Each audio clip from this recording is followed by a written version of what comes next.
Tom de Bruin is a 7-goaler, making him the highest handicapped polo player in Africa. Meeting him had many pearls of wisdom, many of which we couldn't share in the previous interview. Here's more of what he had to say.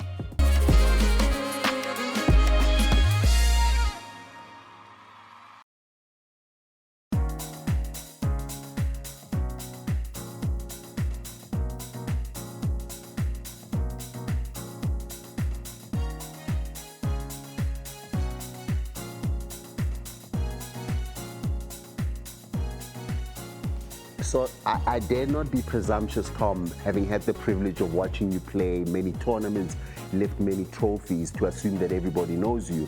So I think it's only fair I afford you the opportunity to share your story and how it all began, and at least everyone can hear it from the horse's mouth, pun intended.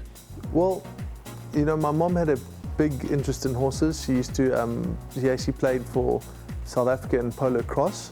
And my father started playing polo later on in life. Fortunately, we moved to the Swartberg area where there weren't enough members at the polo club to make up a polo team. So I was thrown into the deep end and started playing polo. That's how I really kind of got into the sport. From there, I started playing a bit in Plet as a youngster, and got picked up in 1 or 2 teams and got a taste for kind of the very competitive side of polo. And from there blossomed upwards. Well, currently now I'm really enjoying my polo. I'm farming and playing polo and traveling a little bit pre-COVID, and post-COVID I hope to continue playing around the country and doing inter-Africa travel. So what's the ideal regimen, Tom, for training a horse for polo right from the beginning? Well, when a horse first arrives here in my program, they get put in a small camp with access to other horses next door to them, so they can get to make friends, nuzzle each other and not beat each other up too much. From there, my horses go out herding cattle, and they get used to stock whips and learn to place their feet nicely on the felt. After that, the schooling process begins, and they start doing getting schooled, getting well balanced, learning to stop and turn. Shortly after that, into trotting chuckers, which is kind of slow chuckers where they get to into situations where there's traffic, oncoming horses, etc., balls, sticks. And as they progress over kind of 18-month to 2-year period, they slowly get played harder, faster, longer, and eventually they become polo ponies. What attributes are necessary for a champion polo? Well, there are a number of them, but I think first and foremost, a horse must have a docile temperament. So it must be able to absorb pressure, and that is very important.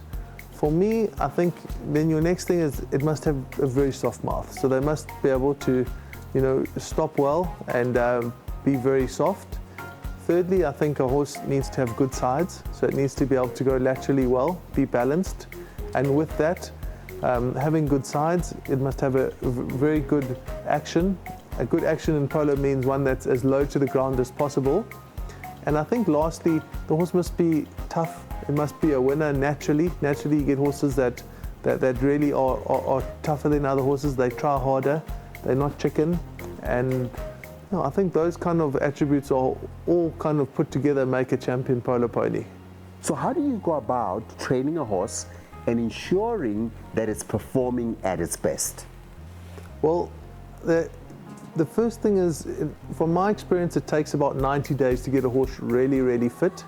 The conditioning, the walking, the trotting, all build muscle mass, and then later on it's the playing, the riding, the changing the air, so the horse has got slightly bigger lung capacity. It's almost similar to doing wind sprints for sprinters. That conditioning process really gets the most out of the horse, and along obviously with the food requirements. There's a very fine line between overfeeding and your horses are heavy, or underfeeding and you don't have enough power in the tank. So what are the components that make up the organization around a horse? There are a number of people all involved in a horse's preparation, and that is starting from the grooms, very important, to the trainer, the person that actually rides the horse and trains it from the young age, to the vets who keep it healthy, make sure that the horse is sound, and lastly, the final one is the player.